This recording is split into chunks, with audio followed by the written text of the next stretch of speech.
3장 10절에서 15절 말씀입니다. 고린도전서 3장 10절에서 15절 말씀입니다. 신약성경 266페이지를 펴시면 나와 있습니다.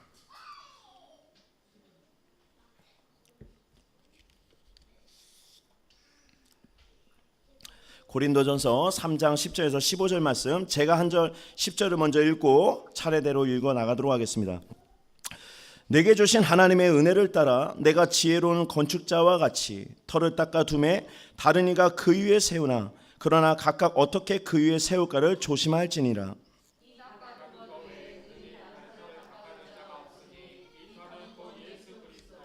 만일 누구든지 금이나 은이나 보석이나 나무나 풀이나 짚으로 이 터 위에 세우면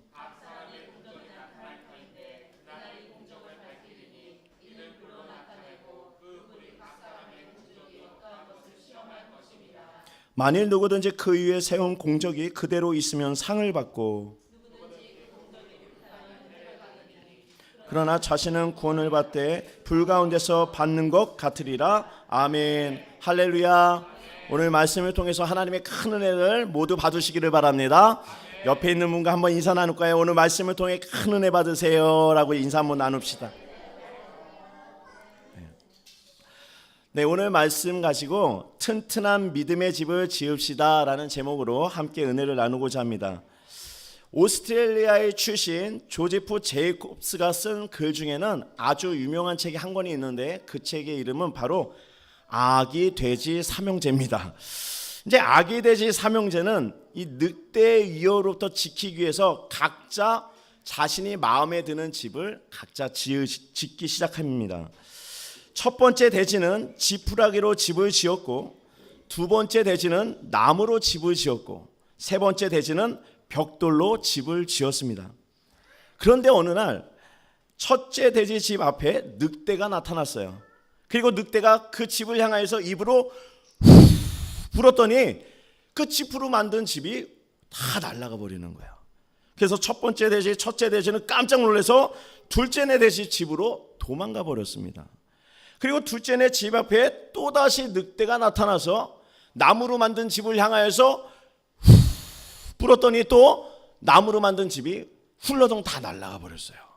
그러니까 첫째 돼지와 둘째 돼지가 당황스러워서 이번에는 셋째 돼지의 집으로 도망을 갔어요. 늑대도 똑같이 쫓아갔습니다. 그리고 나서 늑대가 셋째 돼지 집 앞에 나타나고 나서 또다시 불었더니 이번에는 그 셋째 돼지 집이 끄떡이 없는 거예요. 왜냐하면 집을 벽돌로 튼튼하게 지었기 때문에 끄떡이 없었습니다. 성도님의 집들은 다 튼튼하게 지어졌나요? 지어졌습니까? 우리가 볼 때는 이 좋은 집이라고 볼 때는 이 세 가지가 부합이 돼야 된다고 해요. 첫 번째는 구조를 본다고 합니다. 구조는 어떤 구조냐면 태풍과 비바람과 모든 것이 이렇게 자연재해가 있을 때 우리 집이 튼튼하게 세워지는 집인가, 이 구조가 튼튼한 집이 좋은 집이라고 봅니다. 두 번째는요, 기능을 본다고 그래요. 편리한 기능이 되어져 있는지, 그리고 학교는 가까이 있는지, 슈퍼마켓은 가까이 있는지, 이러한 쾌적함과 또 교통은 편리한지, 이 기능적인 부분이 편리하게 됐는지에 따라서 좋은 집과 나쁜 집으로 구분한다고 해요. 또 마지막에 보는 것은 이 미를 본다고 합니다. 외형을 보니까 아파트가 너무 아름다워요. 또 아파트 안에 들어가 보니까 이게 조형물과 이렇게 나무 시설, 이렇게 나무들도 아주 울창하게 잘 만들었어요. 그리고 또 내부를 보면 인테리어가 너무 잘 되어 있기 때문에 이 미를 보고 나서 좋은 집과 나쁜 집에 대해서 판가름을 한다고 합니다. 이렇게 세 가지의 구조를 잘 갖추면 좋은 집이기 때문에 뭐 프리미엄이라든가 집의 가치라든가 그런 것이 많이 올라간대요. 근데 오늘 말씀을 보면 집의 의미를 이러한 세 가지의 의미로 보고 좋은 집이다 나쁜 집이다 얘기하지 않고, 이 사도 바울은요, 성경을 말씀을 통하여 어떤 것이 좋은 집인가 했더니 어떤 건축물이 아닌 곧 내 자신이 하나님의 거룩한 좋은 집이라고 얘기를 하고 있습니다. 그 말씀이 고린도전서 3장 9절 말씀인데 우리 함께 읽겠습니다. 시작.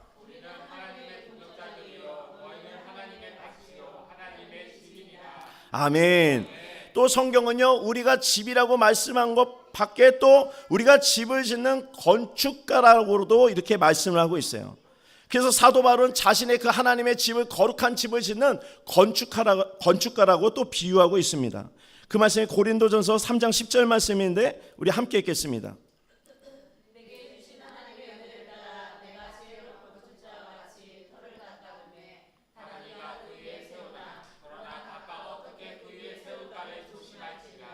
아멘. 그러니까 말씀을 종합해 보면 나는 성전을 건축하는 건축가로서 내가 인생을 살아갈 때 하나님이 나에게 어떠한 하나님의 집을 원하고 있다. 그러니까 그 집을 내가 지으면서 인생을 살아가야 된다라고 말씀하고 있는 것입니다. 그냥 말씀을 보니까 집의 개념을 그냥 우리가 외형으로 봐서 이 세 가지에 부합된 좋은 집으로 보는 것이 아니라 하나님이 원하시는 집을 내 인생 가운데 세워져 가는 그 성전의 개념이 우리에게 있다라고 말씀하고 있어요. 그래서 성전의 개념으로 우리가 지어져 가야 된다고 또 말씀하고 있는데요. 그 말씀이 에베소서 2장 21절과 22절 말씀입니다. 함께 읽겠습니다.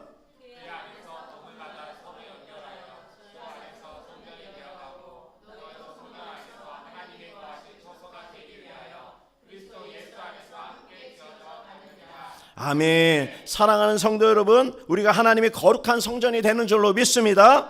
그래서 오늘 말씀을 통해서 하나님의 거하시는 집을 튼튼하게 지으시는 지혜로운 모든 건축가 분들이 되시기를 주님의 이름으로 축복합니다. 아멘. 첫 번째로 이 튼튼한 하나님의 집을 짓기 위해서는 어떻게 지어야 되는가? 하나님의 은혜를 따라 집을 지어야 된다고 말씀하고 있습니다. 그 말씀이 고린도전서 오늘 본문 말씀 3장 10절 상반절 말씀인데 우리 함께 읽겠습니다. 시작. 아멘. 이 뉴스를 보니까 얼마 전에 이 평택의 다리가 무너졌더라고요. 다행히 인명피해는 없어서 다행이지만 그러나 1,300억이라는 큰 돈을 들여서 만든 다리가 무너져 버린 거예요. 그럼 이 다리가 왜 이렇게 붕괴가 됐을까요? 지금도 전문가들이 왜 붕괴됐는지 그 원인 조사를 하고 있는데 일각에서는 이런 얘기가 가장 일리가 있다고 나오는데 이 말씀이에요. 이번 붕괴 사고의 원인은 설계도에 따라서 시공사가 그 설계도를 이해하지 못하고 지었기 때문에 그것이 무너져 내렸다라고 이야기가 나오고 있습니다. 결론은요, 설계도를 이해하지 못하고 지었기 때문에 부실공사가 됐다라는 거예요. 우리도 마찬가지입니다. 건축자는요, 설계도를 잘 따라서 지어야 되는 것처럼 하나님의 말씀이라는 설계도를 잘 따라 건축해야 인생의 하나님의 집이 튼튼하게 지어져 갈 수 있다는 것입니다. 그렇다면 하나님께서 말씀하신 그 설계의 도면은 어떤 말씀을 설명하고 있을까요? 오늘 하나님의 말씀의 설계도를 보면 하나님의 은혜를 따라야 된다고 말씀드렸습니다. 성도는요, 거룩할 성에 모임도자를 써요. 그러니까 이 말씀은 세상과 벌써 구별이 된 사람들의 모임이다라는 것입니다. 오늘 하나님의 거룩한 성전에 나와서 예배하는 이 지금 모임이 이 세상과는 구별된 모임으로 하나님께서 기쁘게 받으시는 모임이 된다는 거예요. 할렐루야. 그렇기 때문에 전적인 하나님의 은혜 가운데 그리고 또 예수 그리스도를 통해서 우리를 하나님의 자녀 삼아 주셨다는 사실을 믿으시길 바랍니다. 그거로 인하여서 우리가 하나님과 정말 그 자녀가 될 뿐만이 아니라 이 세상과 구별되어지고 천국의 시민으로 지금 살아갈 수 있다는 거예요. 우리가 천국의 시민이 된다는 것은 우리의 공로나 우리의 어떤 물질이나 어떤 능력이 된 것이 아니라 전적인 하나님의 은혜로 된 줄로 믿습니다. 그렇기 때문에 이 은혜를 따라가야 우리가 인생에 대한 집을 잘 짓고 하나님이 원하시는 집을 잘 지을 수 있다. 그래서 출애굽기 15장 2절 말씀에 그 비슷한 말씀이 나오는데 우리 출애굽기 15장 2절 말씀 함께 읽겠습니다. 시작. 여호와는 나의 힘이요 노래시며 나의 구원이시로다. 그는 나의 하나님이시니 내가 그를 찬송할 것이요 내 아버지의 하나님이시니 내가 그를 높이로다. 아멘. 이스라엘 광야를 살던 그 40년 광야를 살던 그 백성들, 참 모세와 그 이스라엘 백성들은 광야 생활이 참으로 힘들었습니다. 근데 그럼에도 불구하고 힘든 와중에서도 여호와 하나님을 찬양했다라는 거예요. 왜죠? 물이 없을 때는 물을 주시고 정말 밤에는 불기둥으로 낮에는 구름기둥으로 다 인도하신 하나님이 얼마나 놀라운지 하나님을 찬양했다라는 소리입니다. 우리는 어떻게 살아가고 있습니까? 우리의 힘으로 살아갈 수 있어요? 우리의 돈으로 살아갈 수 있어요? 우리 건강으로 살아갈 수 있습니까? 지금까지 살아간 것도 하나님의 은혜가 있기 때문에 살아온 줄로 믿습니다. 그래서 우리가 은혜 가운데 살아가야 우리의 인생의 집이 잘 지을 수 있다고 말씀하고 있는 것입니다. 왜 제 앞에 그 식물들이 있지 않습니까? 이 식물들이 무럭무럭 자라서 지금 이제 꽃이 피고 그래요. 그 이유는 뭐예요? 이 식물에는 뿌리가 있기 때문에 그런 것입니다. 뿌리를 통하여 영양분을 공급받고 자라갈 수 있는 힘이 되기 때문에 무럭무럭 잘 자라가는 거예요. 성도도 마찬가지입니다. 신앙에도요 뿌리가 있어요. 그 뿌리가 말씀의 뿌리를 내리고 섬기는 교회의 뿌리를 내려야 하나님께서 도우시고 은혜에 따라서 성장할 수 있다는 것입니다. 그래서 신앙생활은요 교회 생활이라고 말합니다. 신앙생활은 교회를 떠나서 살아갈 수가 없습니다. 왜냐하면 주님의 이 몸된 교회와 우리가 분리돼서 살아갈 수 없기 때문입니다. 머리와 몸은 따로따로 놓을 수가 없는 거예요. 그렇겠지만 우리 성도는요 거룩한 신앙생활을 하기 위해서는 몸된 교회를 잘 섬기고 신앙의 뿌리를 말씀과 교회에 잘 내릴 때 하나님의 은혜가 풍성하게 넘칠 수 있다고 말씀하고 있는 것입니다. 그러나 교회에 뿌리를 내리지 못하고 신앙생활을 아기 돼지 삼형제의 첫째와 둘째처럼 정말 그 환난이나 그렇게 시험 가운데 말씀에 뿌리를 내지 못하고 정말 허술하게 짓는다면 그 환난이나 시험이 후 하고 다가왔을 때는 그 인생의 모든 것들이 한순간에 무너질 수 있다고 얘기하고 있는 것입니다. 그래서 신앙생활을 혼자 하는 것이 아니에요. 교회에 모여서 함께 모이고 두세 사람이 같이 기도하고 병낫기를 기도하면서 영혼을 위해서 기도하면서 하나님의 은혜를 간절히 바라면서 정말 신앙생활 하는 것이 하나님이 원하시는 건강한 신앙생활이라는 것을 믿으시길 바랍니다. 그래서 마태복음 7장 26절과 27절 말씀에 우리가 건강하게 신앙생활 하지 않으면 그 환난 가운데 다 무너진다고 이야기가 나오는데 우리 이 말씀을 함께 읽도록 하겠습니다. 시작.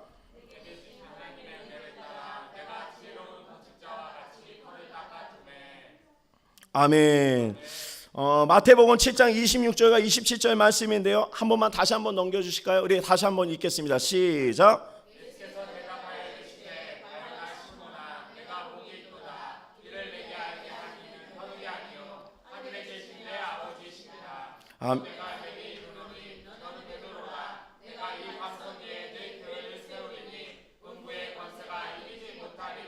아멘. 허술하게 진 집은 반대로 뭐예요? 음부의 권세가 정말 맨날 들어갔다 나갔다 장난질을 하지만 하나님의 정말 은혜를 따라서 풍성하게 집을 지은 집은 튼튼하기 때문에 음부의 권세가 정말 이기지 못한다고 말씀하고 있는 것입니다. 사랑하는 성도 여러분, 말씀을 통해서 튼튼한 신앙의 집을 모두 지으시는 모든 분들이 되시기를 주님의 이름으로 축복합니다. 이 두 번째로 지혜로운 건축, 이제 하나님의 그 튼튼한 집을 짓기 위해서는 예수 그리스도란 터 위에 집을 지어야 된다고 말씀하고 있어요. 그 말씀이 고린도전서 3장 10절 말씀, 아까 상반절 말씀인데 제가 읽어드릴게요. 내게 주신 하나님의 은혜를 따라 내가 지혜로운 건축자와 같이 터를 닦아 두매라고 했습니다. 집을 지을 때는요 이 터가 중요해요. 그래서 우리가 옛날 사람들이 어때죠? 이 조상분들을 보면요 집을 짓거나 그럴 때 이 터가 좋고 나쁨에 따라서 명당짜리냐 흉당짜리냐로 이렇게 분리를 했어요. 집을 지을 때면 이왕이면 좋은 집터를 구해야 되고 이사를 가더라도 좋은 터가 돼야 되고 저 묘자리를 써도 좋은 터를 정해야 되고 이 묘를 이장할 때도 좋은 터를 이렇게 구하려고 노력을 한다는 것이죠. 그러니까 집터의 기운에 따라서 그 가문이 복을 받는가 안 받는가가 결정이 된다고 하는 거예요. 그래서 이 집터를 구하기 위해서 때로는 수백만 원, 때로는 수천만 원, 또 어디는 수억 원을 들여서 이 좋은 집터를 살려고 아주 사람들이 찾아다닌다고 합니다. 그러나요, 성경은 그렇게 말하지 않아요. 성경의 복은 어디에서 옵니까? 모든 생사와 복은 하나님의 그 손에 하나님의 주권 안에 있는 줄로 믿습니다. 성경은 그렇게 얘기하고 있는 거예요. 오늘 내가 하나님을 잘 믿고 순종하면 내가 복을 받을 수 있다. 할렐루야. 집터로 인하여서 내가 복을 받고 안 받고의 문제가 아니라 내가 오늘 말씀 앞에 순종하는가 안 하는가에 따라서 내가 복을 받는가 안 받는가가 나뉘어진다라는 것입니다. 그래서 말씀을 보니까 집을 지을 때는 바로 예수 그리스도란 터 위에 지어야 된다고 말씀하고 있어요. 세상에서 가장 좋은 터는 어디 명당짜리 어디 이렇게 좋은 땅이 아니라 바로 예수 그리스도가 좋은 터가 되는 줄로 믿습니다. 그래서 마태복음에 보면요, 예수님께서 제자들에게 너희는 나를 누구냐라고 이렇게 질문을 했어요. 이때 베드로가 나와서 고백합니다. 주는 그리스도시요 하나님의 살아계신 아들입니다. 살아계신 하나님의 아들입니다. 이렇게 고백하니까 예수님께서 바요나 시모나 내가 정말 훌륭하다라고 칭찬을 해주죠.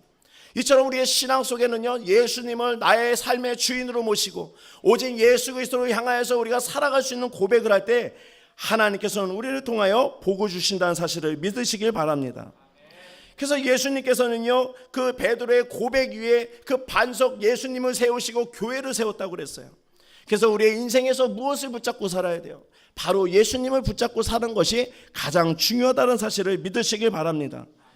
우리가 복을 받고 안 받고의 문제는요, 좋은 땅이냐 아니냐의 문제가 있는 것이 아니라 내가 지금 예수님을 삶의 고백으로 주인으로 고백할 수 있는가 없는가에 달려있다고 말씀하고 있는 것입니다.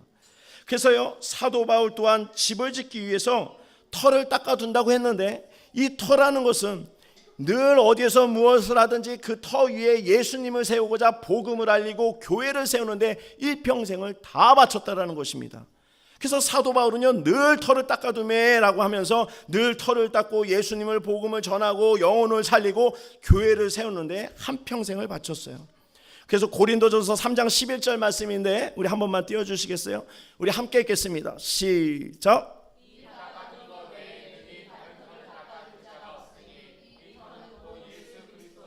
아멘. 사도 바울의 삶이 무엇이냐 물어보면 바로 예수님의 삶을 살았다라고 이렇게 표현을 합니다. 그래서 늘 사도 바울은 복음을 전했고 교회 세우는 일에 앞장을 섰어요. 목숨을 아끼지 않았습니다. 왜지요? 그 교회를 통하여 하나님께서 영광 받으실 뿐만이 아니라 그 터가 정말 이 반석과 같은 터이기 때문에 모든 음부의 권세뿐만이 아니라 모든 고난과 핍박이 올지라도 흔들리지 않고 있다는 것을 알고 있었기 때문이에요.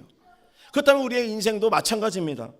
내 삶의 전부가 예수 그리스도라는 고백을 사시는 모든 분들이 되시기를 주님의 이름으로 축복합니다. 우리도 이렇게 마찬가지로 사도 바울과 같이 살아갈 때 나에게 힘과 능력을 주시는 분이 이 세상의 어떠한 풍요로움과 물질과 모든 것이 아니라 바로 예수 그리스도로부터 우리에게 힘과 능력이 나온다는 사실을 믿으셔야 되는 거예요. 할렐루야. 그래야 오늘도 예수의 이름으로 외치고 예수의 이름으로 기도할 때 하늘의 권세와 능력을 통하여서 우리의 삶 속의 모든 문제도 우리가 돌파할 수 있는 능력을 주시고, 할렐루야. 병이 걸리면 기도하면 치유되는 놀라운 능력이 나타나고, 그래서 음부의 권세가 이기지 못하는 교회를 세울 수 있는 하나님의 축복을 받는 거룩한 집이 될 수 있다고 말씀하고 있는 것입니다. 그래서 우리는 예수님과 함께 지어져야 함을 다시 한번 알려주고 있어요. 그래서 그 말씀이 에베소서 2장 22절 말씀인데 우리 함께 읽겠습니다. 시작.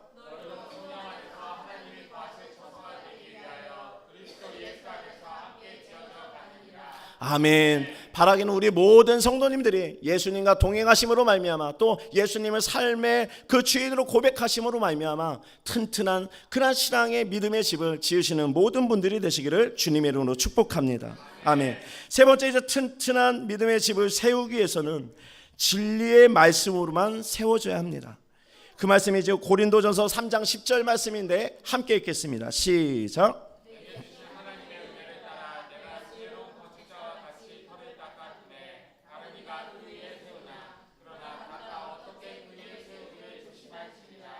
아멘. 이제 사도 바울은요, 고린도 교회에 이제 너희들이 반석 위에 교회를 세워야 되는데 이제 세우는 기초 공사를 통하여 올릴 때 무엇에 대해서 유의해야 되는지 알려주는 거예요.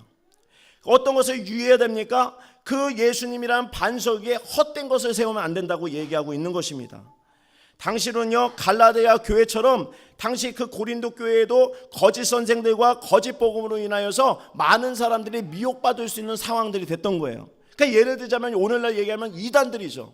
얼마나 미혹합니까? 정말 얼마나 앗아갑니까? 그러니까 우리가 믿음 생활 잘하겠다 하면서도 우리가 그 반석 위에 교회에 세울 때는 예수님만 오직 말씀만 받아들여야지 이상한 걸 받아들이면 안 된다는 거예요. 때로는 우리가 세상의 물질이 다다라고 생각하면서 갖고 와서 예배를 드리면 안 되는 것이고, 사람의 인맥이 다다 생각하면서 들어와서 또 예배를 드리면 안 되는 것이고, 또 때로는 내가 가진 모든 능력과 지위와 모든 출세가 다다 생각하면서 들어와서 예배를 드리면 안 된다는 거예요. 왜냐하면 그 모든 것보다 더 크신 분이 누구십니까? 바로 하나님이 되는 줄로 믿습니다. 그래서 성도는요, 이 교회에 와서 반석에서 예배를 드릴 때는 오직 하나님 한 분만으로 만족한다라는 그 사실을 내가 믿음의 고백을 해야 된다라는 것이에요. 그래서 헛된 것을 그 터 위에 세우지 말라고 하시는 겁니다. 두 번째로요, 바울은 교회를 세움에 있어서 좋은 재료를 사용해야 된다고 권면하고 있어요. 그 말씀이 이제 고린도전서 3장 12절 말씀인데 우리 함께 읽겠습니다. 시작.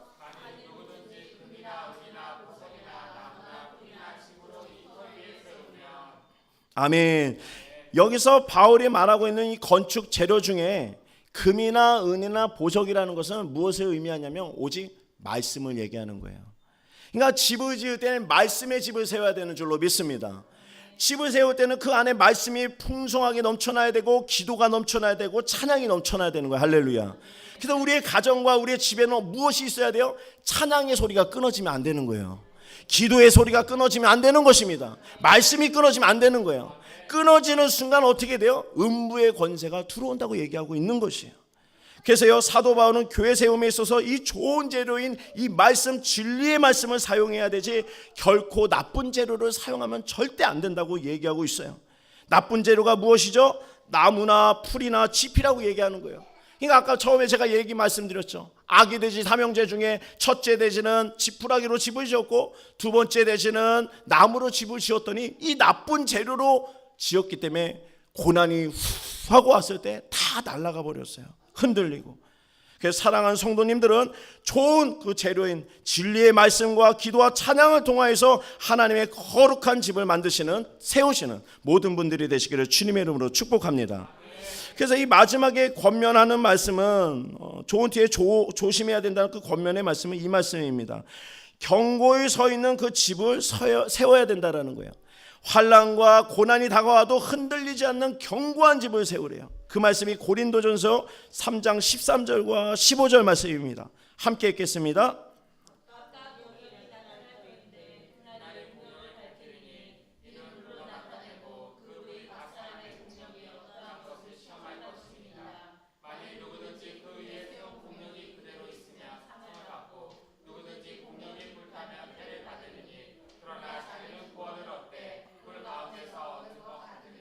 아멘. 그러니까 말씀을 보니까요, 세운 집집마다 불과 그러한 비슷한 시험들이 다 있다라는 거예요. 그러니까 고난이 없는 사람이 어디 있어요? 때로 어떤 분이 그래요. 아유, 고난이 없었으면 좋겠다 하면서 어떤 상담가를 찾아가서 고난이 없는 인생을 살기 위해서는 어떻게 살아야 됩니까? 그랬다는 거예요. 그러니까 이 상담해 주신 게 뭐라고 하는지 아세요? 저기 가면 있대요. 그러니까 어디 가면 있어요? 그러니까 공동묘지 가면 있대요. 공동묘지 가면. 사람은요, 하루하루 사는 것이 어떻게 보면 고난의 연속일 수 있어요. 때로는 우리가 고난을 맞이하고 싶지 않다고 해서 고난이 안 다가오는 것이 아니라 고난은 누구에게나 다 있다는 사실이에요. 그러니까 오늘 말씀에도 보니까 하나님께서 우리에게 고난이라는 것을 통하여 불과 같은 시험을 한대요. 우리가 고난 당할 때 어때요? 마음이 정말 타고 애타고 그러잖아요. 막 밑에서 불을 지피는 것처럼 마음이 타고 힘들고 괴롭습니다. 그러니까 마치 불에 대한 그 시험을 당하는 거하고 똑같다는 거죠. 그러면 왜 하나님이 우리 귀한 성도님 사랑하는 그 자녀들에게 불과 같은 시험을 할까요? 말씀은요, 복을 주시기 위해서 그러신 겁니다. 할렐루야. 자동차 공장에서요, 이 자동차를 만들어내지 않습니까? 근데 자동차가 만들어지고 나서 여러 가지 운행 테스트, 그 무슨 비바람, 여러 가지 테스트를 여러 가지 거치고 나서 합격점이 나와야 출고가 돼서 소비자들에게 판매가 되는 거예요. 근데 만약에 자동차 공장에서 그러한 성능 검사와 안전 검사에 대한 테스트를 안 하고 나온 차에 대해서 판매를 한다면, 만약에 거기다가 이것은 테스트를 안 거친 차량입니다라고 써붙였다면 어떤 사람이 그 차를 구매를 하겠습니까? 신앙도 똑같습니다. 하나님께서 우리의 신앙을 시험하는 것은 무엇이냐면 정말로 나의 그 말씀에 순종하는지 순종하지 않는지를 보기 위해서 불과 같은 시험을 던진다라는 거예요. 그러나 그 말씀대로 순종했던 사람은 그 고난이 왔을 때 불과 같은 것이 아니라 오히려 그것을 축복으로 받아들인다는 거예요. 할렐루야. 왜냐하면 그 고난에 대해서 해석을 할 줄 알았기 때문에 그런 것입니다. 그런데 하나님에 대한 순종과 말씀의 좋은 죄를 짓지 않는 집에 있는 사람이 불과 같은 시험을 당했으면 어떻게 해요? 다 무너지는 거예요. 어떻게 해요? 왜 나한테 이런 고난을 줬냐는 거죠. 제가 그랬지 않습니까? 제가 33살 하나님 만나기 전에 한평생을 하나님 원망하면서 지웅하면서 살았다고. 왜 나한테 이런 시련을 줬냐고. 나는 도무지 하나님의 뜻과 하나님의 섭리를 모르겠다고. 난 정말 하나님 미웠어요. 그래서 나는 하나님 정말 싫어하고 내가 어디 가도 하나님 믿지 말라는 사람 중에 첫 번째였어요. 그런데 하나님 만나고 나서 말씀이 이해되고 그분이 어떤 분인지를 이해하고 나니까 비록 지금 내가 목사여도 고난은 올 수 있어요. 고난이 오면 이해가 되는 것입니다. 아, 나에게 이러한 축복을 주시기 위해서 고난을 주시는구나. 그래서 이러한 신앙의 테스트, 그것은 곧 그 성도를 괴롭히는 것이 아니요 하나님께서 예비한 축복을 주시기 위해서 준비한 시험이라는 것입니다. 할렐루야. 그러나 이 시험과 비슷한 것이 있는데 그것은 뭐예요? 마귀의 유혹, 템테이션이라는 거예요. 마귀의 유혹과 템테이션은 뭐예요? 하나님의 테스트를 거치면 복을 받지만 그 유혹에 빠지게 되면 마지막엔 절망이고 사망일 수밖에 없다는 것입니다. 그래서 우리가 하나님의 신앙, 정말 온전한 신앙으로 좋은 집을 짓기 위해서는 하나님을 잘 이해하고 정말 그 말씀의 진리 안에 털을 잘 닦아서 세움으로 말미암아 정말 하나님의 테스트를 잘 순종함으로 정말 큰 축복을 받아야 된다라고 생각이 드는 것입니다.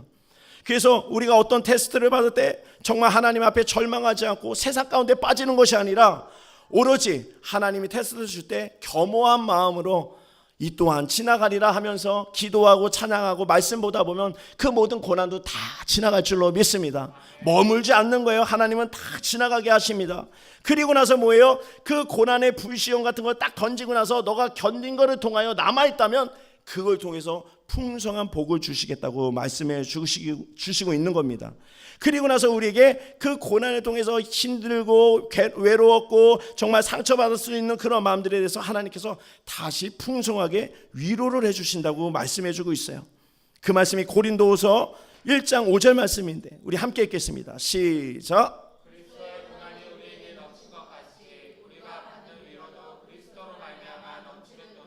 아멘. 할렐루야. 우리 귀한 성도님도 말씀으로 튼튼한 집을 세우시면 고난이 다가도 다 견디게 될 줄로 믿습니다. 그리고 내가 그 고난을 통해 건짐을 받게 될 줄로 믿습니다. 그리고 하늘의 위로까지 다 받을 줄로 믿습니다. 그럼 어떤 일이 벌어지는 줄 아세요? 이제까지 상처받은 거 슬픈 거 다 하나님께서 가시게 만들어주는 거예요. 때로는 우리 인생 속에서 여러 가지 일들을 통하여 다 마음속에 누군가가 믿게 박혀 있다든지 어떤 사람이 나를 미운 말을 해서 미운 말이 나에게 마음속에 확 박혀 있어서 정말로 헤어나오지 못하는 그 인생을 사는 때는 그럴 때가 있다라는 거예요. 그러나 하나님의 지금부터라도 말씀의 진리 앞에 내가 인생의 말씀의 집을 잘 세우겠다 하면은 하나님께서 그 모든 것을 다 치료하신다는 거예요. 할렐루야. 그래서요, 사랑하는 성도님, 모든 하루하루가 튼튼한 신앙의 집을 세우심으로 말미암아 하나님의 큰 복을 받으시는 모든 복된 성도님들이 되시기를 주님의 이름으로 축복합니다. 아멘. 기도하겠습니다.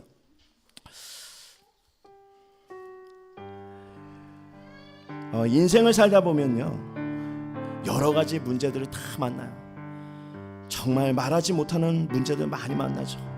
어디 가서 하소연할 수도 없는 그런 큰 문제를 만날 때도 있습니다.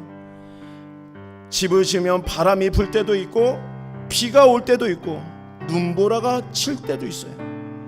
그러나 바람이 불고 비가 오고 눈보라가 오는 것이 이상한 것이 아닙니다.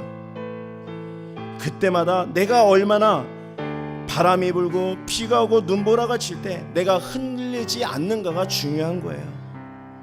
그럼 어떻게 해야 흔들리지 않습니까? 오늘 말씀하셨어요. 하나님의 은혜를 따라가라. 두 번째로 예수님의 삶을 나의 전부라고 고백해라. 세 번째로 세상의 헛된 것으로 이제는 짓지 말고 오직 말씀으로 모든 것을 지어 나가라. 주님, 오늘 말씀을 두고 실천하여서 튼튼한 믿음의 집을 지어갈 수 있도록 나를 도와달라고 우리 말씀을 생각하면서 우리 다 같이 기도하겠습니다. 아버지 하나님, 오늘 말씀을 통하여 믿음의 집, 아버지가 원하는 집을 튼튼히 지어갈 수 있도록 인도하여 주시옵소서. 모든 고난과 역경과 아버지의 핍박이 올 때 무너지는 집이 아니요, 아버지 허술한 재료로 짓는 집이 아니요, 헛된 것을 쫓아가 짓는 집이 아니라 오직 진리의 말씀으로 튼튼하게 신앙의 집을 지어서 때론 비가 오고 눈보라가 치고 폭풍과 불어도 흔들리지 않는 집, 정말 평안한 집, 하나님께서 지키시는 집이 되어져 하나님께 복을 받아 살아갈 수 있도록 인도 역사하여 주시옵소서. 하나님 도와주시옵소서. 참 좋으신 하나님, 오늘도 거룩한 성전에 하나님께서 불러주시고 또 하나님 예배할 수 있게 하심에 감사를 드립니다. 주님, 우리에게 원하시는 것은 허술한 집이 아니요 또 헛된 것으로 짓는 집이 아니라 오직 말씀으로 또 예수 그리스도를 믿는 믿음으로 튼튼한 신앙의 집을 지으라 말씀하셨사오니 우리 귀하고 복된 성도님들 오늘 말씀을 듣고 하나님이 기뻐하는 집을 지어 때론 비가 오고 눈이 오고 바람이 불어도 흔들리지 않는 믿음과 신앙을 통하여 행복한 인생을 살아갈 수 있도록 인도하여 주시옵소서. 감사드리며 예수님 이름으로 기도드립니다. 아멘.